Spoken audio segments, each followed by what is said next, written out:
Continue celebrating Women's Month. We've been profiling women of substance here on Morning News Today.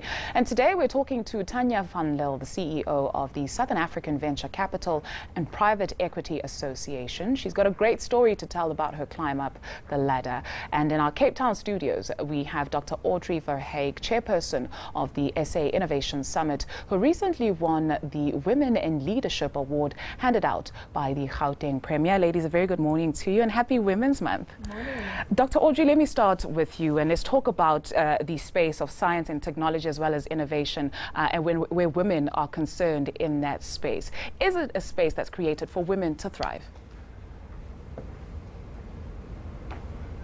Look, I think women are definitely swelling in the space, and we see more and more technology entrepreneurship entries at the SA Innovation Summit. So it's a definite growth space, and in certain spaces in that space, like health and nutrition, women thrive. So it depends on what part of technology we're talking about. But definitely women are being more and more represented, and I wouldn't say that that the space is necessarily conducive for them to thrive. We've heard recent stories of Uber and other spaces, but it also depends on the woman how much she claims the space, I think. So I am very positive about women's inclusion and taking up more space. And a lady who has occupied her space is in studio with me, Tanya. Let's start from the very beginning with your story. Tell us about the journey to get here. Dudu, so one of those who fell pregnant very young, 18, had no qualification, worked as in a temporary position at a corporate bank, and just realized that I wanted more for my son and more for our future. And so started studying, accepting more work responsibilities and more projects and saying yes to everything that I could, just to build on my skills and my education. Right. When we talk about women in certain spaces, that's exactly what Dr. Audrey was talking about, that you have to own your space and like literally break down the doors, which is something that you have done, and here you are today. Tell us about the work also that you do. So I am CEO of SAFCA, the Southern African Venture Capital Association and Private Equity Association, and we look after the interests of our fund managers, our members who invest in private companies. And the work that we do is to promote private equity and venture capital, also to ensure that our members have the right information at hand, so we conduct research, we conduct training. We also ensure that they connect with each other in terms of potential investments and deals. So in terms of what I do, it's a very interesting and exciting industry. It's about where we're investing in the economy and creating jobs and making a difference. And I think it's that passion that drives me. Right. We'll talk about whether it's still a male-dominated space or we see the entry of women in just a moment. Dr. Audrey, let me come back to you. We highlighted some of the challenges a little bit earlier on when it comes to the space of science and technology and innovation and women occupying that space. Some of the beautiful stories that you can actually highlight for us. Well, a beautiful story I can do. Dr. Shirley Motuang won last year. There's actually two beautiful stories.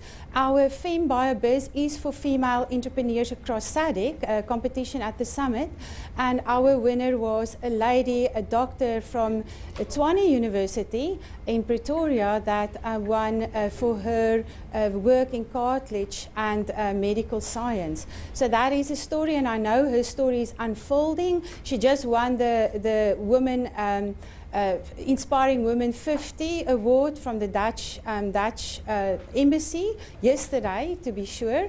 And then the other story is Empty Trips, also led by a lady. That was our World Startup Cup that goes to Silicon Valley, also won by a woman last year. And that was not by intent. It was chosen by judges that want to invest in upcoming technology firms. So I had two lady winners in our lineup last year in 2 of our competitions. So something to be proud of, and these empty trips, and then surely you must watch in the economy, they're going to grow. Indeed, and it's exciting, because we must get to a point where we stop saying, oh, a woman has done this for the first time, or a woman has done that. It should be the norm. Our little girls who are growing up should know that you can occupy any space and any position. But let's talk about that. Tanya, you in venture capital and private equity, is it still a male-dominated space, and how do you navigate that? Internationally, on average, 13% female work in the industry. So it is definitely a very male-dominated industry. In terms of navigating, we at SAFCA have what we call Women in Private Equity events, where we offer opportunities for the ladies in the industry to get together and talk about some of the challenges that they experience, and have these open conversations. We had one last week, and we had such a sincere, frank, honest panel of ladies talking about their experiences.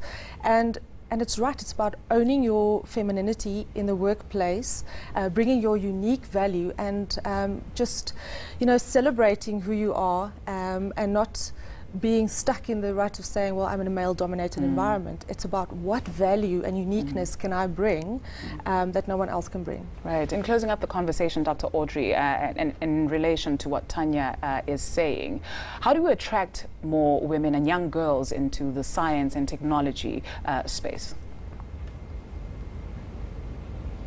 Well, I can definitely say what we try and do at the SA Innovation Summit.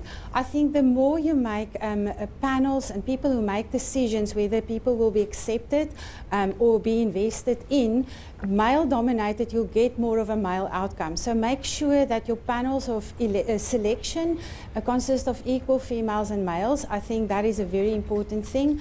And what we do is we try and attract 50% of all thought leaders to be women. So I think wherever you've got a space that you can influence, make sure that's inclusive, because that inclusivity ensures sustainability and inclusivity. So that is my advice for any person that tries and attract more women to enter that market. Indeed. I guess the same question to you, Tanya. Also, just some words of encouragement for someone who's just like, I've tried so many times and I'm feeling defeated. I think we are our worst critics. No one is as tough on a woman as herself. We always put ourselves in positions where we overanalyze, we criticize ourselves. And a piece of advice is, don't think you're not good enough. So often we tend to step back and say, I'm not going to apply for that position, or I'm not going to speak up in that meeting, just because we feel we're not good enough. But we are exceptional, and we need to own that. I love that. Don't think you're not good enough, because you are, and you're exceptional. Two very exceptional ladies joining us this morning. Thank you very much, Tanya van Lille in our Joburg studios, as well as Dr. Audrey Verhaeghe in our Cape Town studios. She's the chairperson of the South African Innovation Summit. Thank you very much, ladies, for joining us this morning.